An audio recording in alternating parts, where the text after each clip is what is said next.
Bharatiya Janata party के प्रवक्ता हैं। जेपी पांडे समाजवादी पार्टी से हैं, उमाशंकर पांडे मेरे साथ कांग्रेस से हैं, वैभव माहेश्वरी आम आदमी पार्टी से हैं।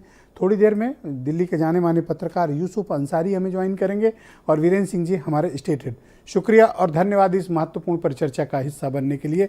हीरो वाजपेयी जी, मैं आपसे जानना चाहता हूं कि आप मुझे 9 ऐसी उपलब्धियां बताएं जिन्हें आपको लगता है कि ये आपकी सरकार ने जन कल्याणकारी और परोपकारी काम किए हैं।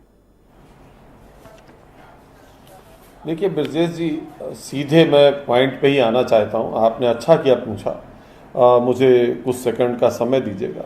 पहली बात, इसको इस तरह से देखिए कि जीवन को सुगम बनाने के लिए हमने शहरी गरीब आवास योजना शुरू की, ग्रामीण शुरू की, स्वच्छ भारत मिशन शुरू किया, समृद्ध सशक्त किसान की योजना शुरू की, स्वास्थ्य सेवा और महामारी प्रवर्धन किया, गरीबों वंचितों की सेवा के लिए कार्यक्रम चलाए, नए भारत के लिए नारी शक्ति पे कार्यक्रम चलाए, युवा नेतृत्व, अर्थव्यवस्था एवं सुधार, व्यापार सुगमता, बुनियादी ढांचे में गति एवं विस्तार, प्रौद्योगिकी संचालित भारत, सांस्कृतिक विरासत का संरक्षण, पूर्वोत्तर को एक विकास इंजन बनाया और पर्यावरण का सतत विकास किया, राष्ट्रीय सुरक्षा और विदेश नीति पे जोर दिया और योग को पूरे विश्व में चमका दिया।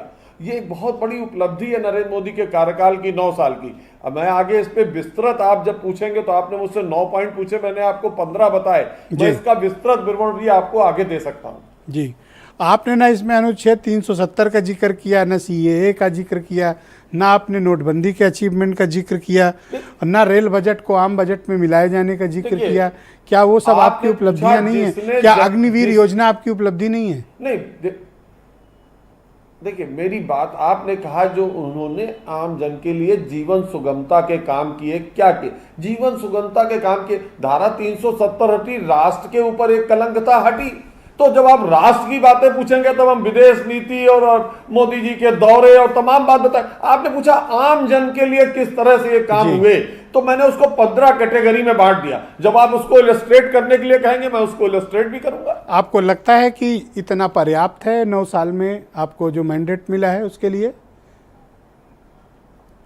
जी, 9 साल में, पिछले 5 साल में अगर हमने पर्याप्त डिलीवरी नहीं की थी, जनता जनार्दन है, मुझे रिपीट नहीं करती। मुझे से मेरा मतलब है भारतीय जनता पार्टी, और दोबारा प्रधानमंत्री नरेंद्र मोदी को रिपीट नहीं कर, और उससे ज्यादा बहुमत से रिपीट किया। तो मुझे लगता है कि डिलीवरी हम करते हैं, हमारा विश्वास है, हमारे पास नेतृत्व, इस राउंड का लास्ट क्वेश्चन है आपसे, हमारे पास नियत है, हमारे पास नए कार्यक्रम है। जो आपने मुझे उपलब्धियां अभी गिनाई और जो मैंने भी बता दी, चलिए सबको इकट्ठा कर लीजिए, यही अचीवमेंट्स लेके आप जनता के बीच जाने वाले हैं ना चुनाव में?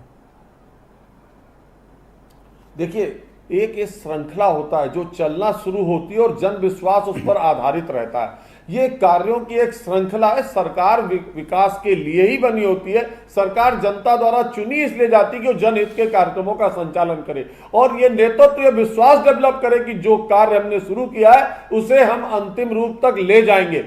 70% कर पाए, 80% कर पाए तो जनता का विश्वास होता है कि साहब दोबारा चुनेंगे, तो ये उसको 100 की परिस्थिति है। ये हमने दोबारा विश्वास जनता का पाया था और हम बता रहे हैं आपको, तिवारा आदरणीय प्रधानमंत्री नरेंद्र मोदी के नेतृत्व में भारतीय जनता पार्टी 2024 में सरकार बनाएगी, अपने इन्हीं कार्यों के दम पे, अपने नेतृत्व के दम पे, अपनी नीति के दम पे, अपनी नियत के दम पे।